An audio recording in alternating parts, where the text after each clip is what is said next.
Hello everyone and welcome back to the channel.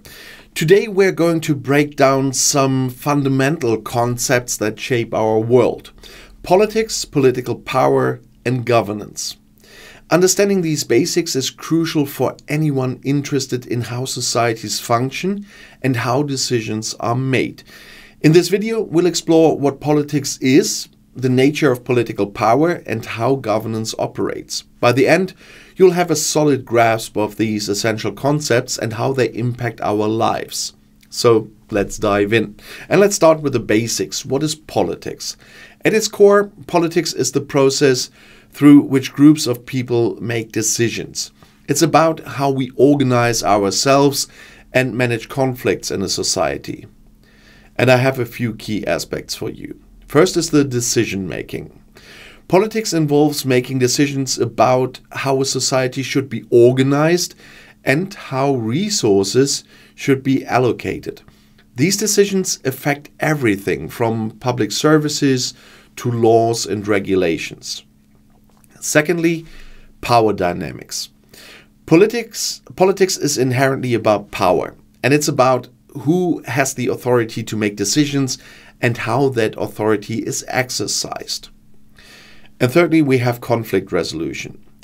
Politics provides mechanisms for resolving conflicts between different groups or individuals, whether through negotiation, legislation, or other means.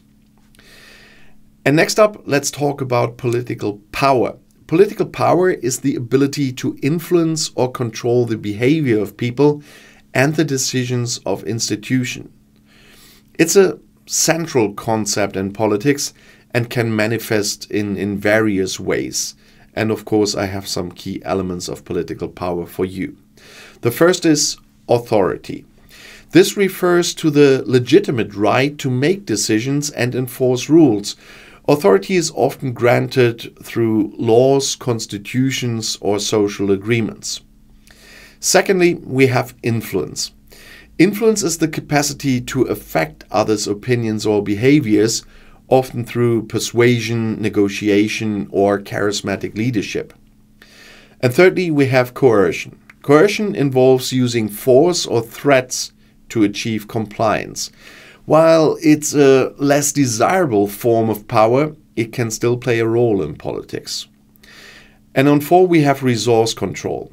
Control over resources such as money, information, or strategic assets can enhance political power, and those who control these resources can significantly influence political outcomes. But now, let's also discuss governance. Governance refers to the processes, systems, and structures through which decisions are made and implemented in a society. It's how political power is organized and exercised. And that's why I have a few main components of governance for you. And we start with institutions. These are the formal organizations and structures that govern a society, such as governments, courts, and legislatures. Institutions provide the framework for making and enforcing rules.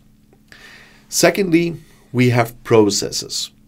Governance involves various processes, including policy making, administration, and oversight. And these processes ensure that decisions are made systematically and that they align with established rules and norms. And thirdly, we have rules and laws. Governance relies on a set of rules and laws that guide behavior and decision making. And these rules are designed to ensure fairness, stability, and order within a society in the best case. And on 4, we have accountability. Effective governance requires accountability mechanisms to ensure that those in power are answerable for their actions. This can include checks and balances, transparency, and public scrutiny. And there are various types of governance systems, each with its own methods of organizing power and decision making. So let's have a look at a few common ones. And of course, we start with democracy. In a democracy, power is vested in the people, and citizens have the right to vote and participate in decision-making processes. Democracies emphasize accountability and the protection of individual rights. Secondly, we have monarchy. A monarchy is a system where a single individual, the monarch, holds significant power. Monarchies can be absolute, where the monarch has almost complete control, or constitutional, where their powers are limited by a constitution or by laws. And we have authoritarianism. In an authoritarian system, power is concentrated in the hands of a single leader or a small group. And these systems often restrict political freedoms and limit public participation. And another form could be communism. Communism is a system where the state controls all means of production and resources with the goal of creating a classless society. Decisions are made by the state on behalf of the people. But citizens play a crucial role in governance, and their involvement can vary depending on the system of government. And of course, there are different ways how citizens can engage. The first one, of course, is voting. In democratic systems, voting is a primary way for citizens to influence governance by choosing their leaders and shaping policy. The second is participation. Citizens can also participate in governance through public consultations, attending town hall meetings, and engaging in community discussions. And the third is advocacy. Advocacy involves pushing for changes or improvements in policies and laws. This can be done through petitions, demonstrations, or joining advocacy groups. And the fourth is accountability. Holding leaders accountable is another important role for citizens. This includes monitoring government actions, reporting corruption, and demanding transparency. So to sum up, politics, political power, and governance are interconnected concepts that shape how societies function and how decisions are made.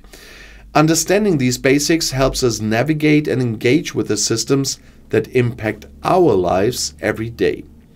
And if you found this video helpful and informative, please give it a thumbs up and subscribe to the channel for more content on politics and governance. And I'd love to hear your thoughts on these topics. What interests you the most? So please share your comments below. Thanks for watching and see you next time. The next video is already right here in the end screen.